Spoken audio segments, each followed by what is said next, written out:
Hello and welcome to today's LOL Esports Roundup. We're going to cover the LCS series from last night as well as the LCK and LPL games that occurred this morning. Ignore the noise in the background the best you can. It's just the reality of life. Then I will preview tomorrow's series in the LCK, LPL, and LCS as well. Predictions, I'm 253 and 125. Went 2-2 on this board. In the LCS last night, Team Liquid would beat 100 Thieves 3-1. Yeon went 15-4-13, 33% of damage. Pioshik 8-6-20 was my MVP. Doublelift 16-6-13, 36% of damage in the loss. Top side of the Rift, very heavily favored to Team Liquid, which is why I gave Pioshik MVP. He was many steps ahead of Closer throughout this series. I actually think Closer may have averaged like 4 CS per minute or something throughout this entire 4-game set. Like, he struggled big time. APA and Quid, I thought Quid got the better of APA in my opinion throughout it. I think he even solo killed APA more than once. However, in game 1, APA was the hero on Tristana, taking the Nexus despite having less than half of the kills as 100 Thieves. I want to say it was 6-14 when the game ended. Absolutely disgusting in terms of just how like terrible 100 Thieves were at blowing that game. 100 Thieves, bot lane I thought did well. Doublelift and Busio. Doublelift had some leads in these games that they still ended up losing, which is unfortunate because of the top side of the Rift. I thought Someday really struggled. Summit, honestly, Summit may have even doubled him up in DPM. Like, it was very bad. And you know, it is what it is. 100 Thieves putting Someday in there because they brought in Quid. They wanted to have a Korean there to help him. And unfortunately, Someday is washed. And that's why they didn't have him to begin with when the split started. And Closer got really exposed. Even on his Viego in Game 4, he just did not have the pace necessary. And Pioshik was very good on the Sejuani. It just really wasn't it for 100 Thieves. Their split is over. Doublelift, I don't know if he's going to play next year or not. This might have been it. Actually it. You think about 100 Thieves and how they started the split in year with Bjergsen in mid. And, I thought that Quid would be able to carry these guys. And he got better as the split went on. I do think Quid, APA, and Insanity are possibly, alongside Jojo Pune, are the future in the LCS. All very young players. APA a little bit older than the other three, if I recall. Gory and Eminez. Gory obviously is excellent, but he is a little older than those four. So, TL win. Top side of the Rift, much better. Yeon and team fights look solid, especially in Game 4. And, that is what it is. Now, LPL, LNG, JDG. JDG wins Summer 3-2. Thank God. I was really... So, LNG got out to a 2-1 lead in this one.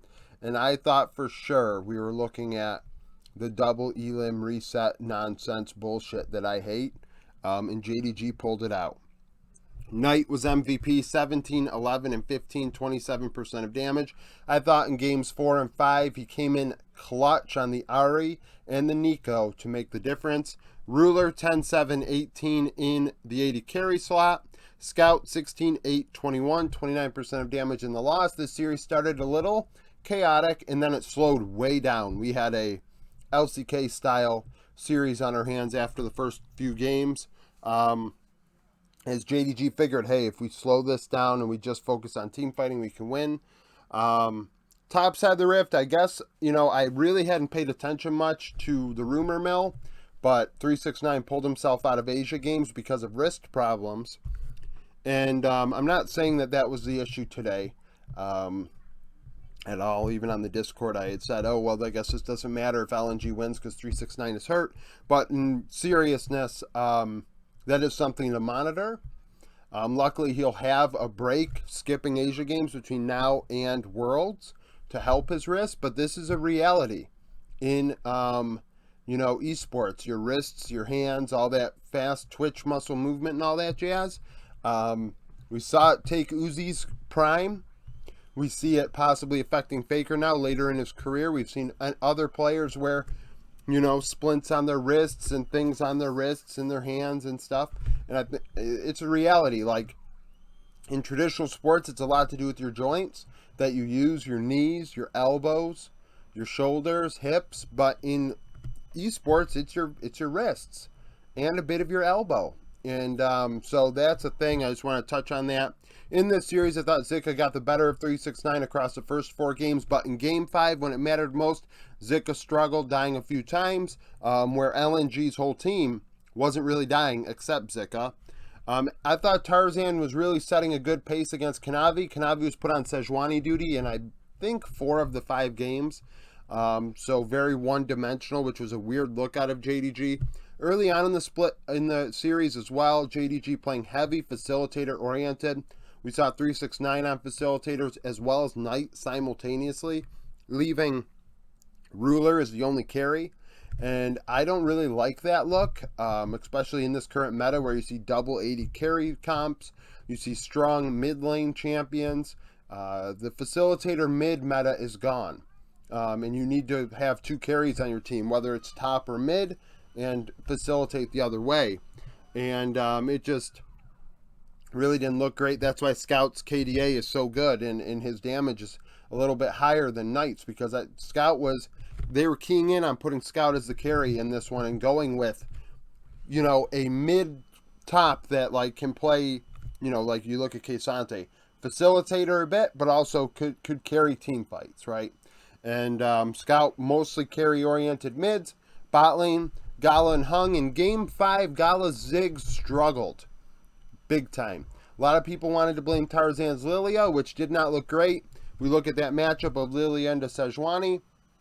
Lilia not making anything happen, really, taking a Rift Herald, but otherwise not many kills, right? And not ahead in CS. And then you look at Kanavi, who took a few Drakes, maybe didn't create kills, but took Drakes, and there was no offset there of gold. So JDG ended up winning because of that, in my opinion. It forced LNG to fight JDG and come into JDG, whereas LNG are poke comp.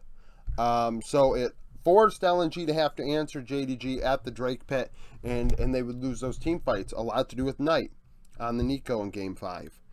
Game 4 on the Ari, he was the difference maker. I think LNG might have even had a lead in that one, and they threw because Knight came in clutch. And, I guess I wouldn't say it's unfortunate. This isn't a big surprise. LNG playing very competitively. We watched it, we talked about it yesterday in the sneak peek when I broke down the 8 games they'd played and how their damage shares were eerily similar. These teams play a lot alike, and that's why they end up going to 5 games, because they have very good players all around the Rift. That's the way I kind of looked at that series today. I mean, JDG winning is good, though, because of that double elim nonsense. LCK HLE D+, HLE win 2-0. Zeka 10-1-18, 31% of damage was MVP. Viper 13-1-13. Death 6-4-7, 45% of damage in the loss. Grizzly outpaced Canyon in this one. And that was clear in Game 1, going mid lane, getting Zeka ahead, which allowed Zeka to then solo kill Showmaker later on in laning phase and really open up a lead. And then in Game 2, Zeka came through in team fights in a big way alongside Viper, who was excellent, kinging on the Aatrox. Grizzly, great right now for HLE. Like, we were talking about in the Discord earlier about the young players, and I think people are higher on Grizzly than I am, only because this team is really good to begin with, right? All along we've been saying, wow, Clid has been inting them. Life has been inting them. This team is good. You put Grizzly in there, oh, now the team's good. It must be because of Grizzly. I think it's just because they don't have an inter in the jungle, to be honest with you. But as far as this series was concerned, Deft had a quadra kill at one point. Otherwise, D+ had nothing going for themselves, really. HLE were just simply the better team today. And this is a preview of, a couple teams we're going to see in the playoffs, right? The playoffs are pretty much set in stone. Well, 6 games. The top 5 seeds are set in stone, clear as day. It's the 6th team that is up to question. Brian Gen G, Brian and the split 5-13. Gen G 16-2 as they upset Gen G 2-0. Umpty was my MVP. Karas 9-0-11, 26% of damage in mid. Henna 6-1-14. Pays 4-5-6, 32% of damage in the loss. So I said this morning after this happened. We were watching this, so I didn't watch these until after.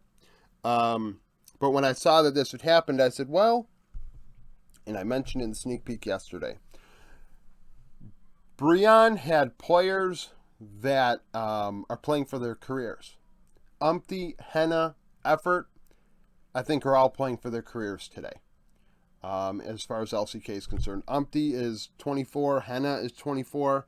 So you have a lot of younger players right now in CK that are as good as these guys, right?